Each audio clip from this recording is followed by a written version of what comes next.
This week, I have something a little controversial to talk about with you.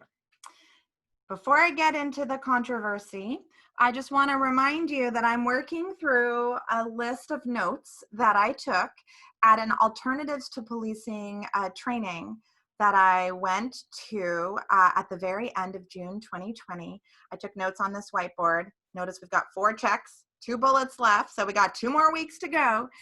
And the reason that I am doing this series is because I was really moved, actually, to notice that the ways of being that we, the trainees in this webinar, were being urged to take on were ways of being that I feel very strongly that academic coaches need to build their skills at, and also classroom teachers need to build their skills at creating these kinds of conditions for learning that actually are not conditions that come naturally to grown-ups when we're working with students, in the same way that they don't come naturally to police who are working with community members, right?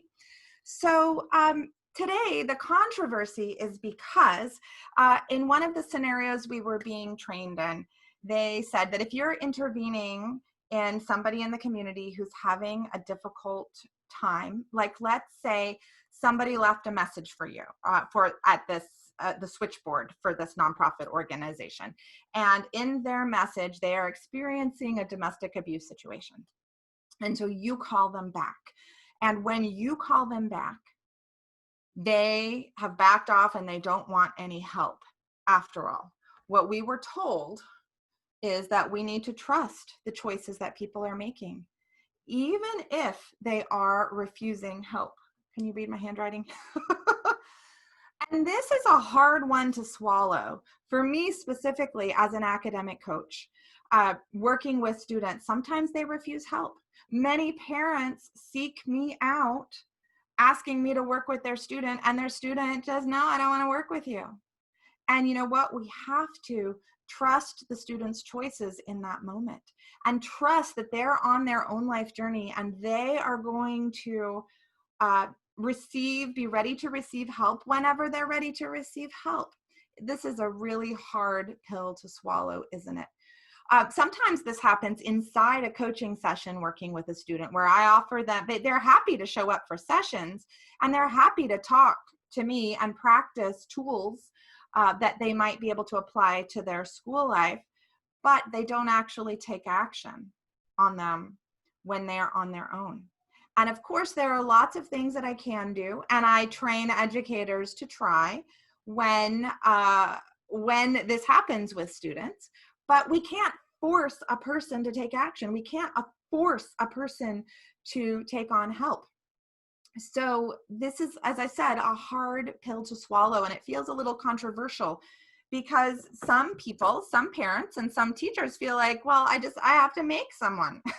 I have to make them get help. But there's really nothing we can do to like strong arm a person, like handcuff them to their desk? Oh, and handcuff. Now I'm using symbols that are policing oriented symbols.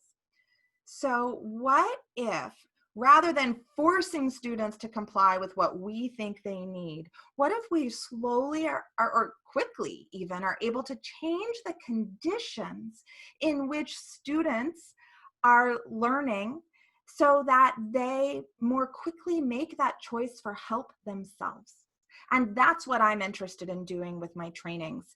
I'm interested in helping coaches figure out how, in the context of the family life and the context of the coaching relationship, they can shift the student's conditions so that the student more quickly is willing to get help and take action on the help.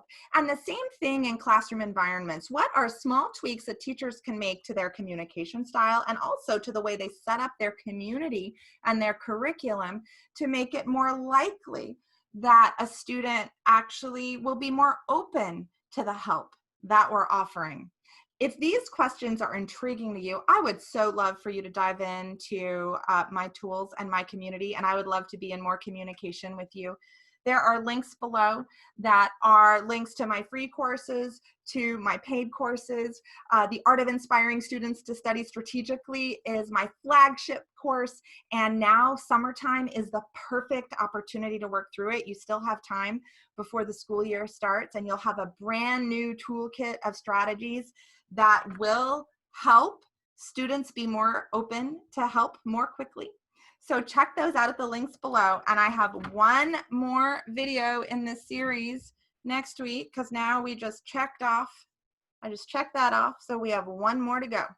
So I will see you then. And it's going to be August 2020. How nuts is that?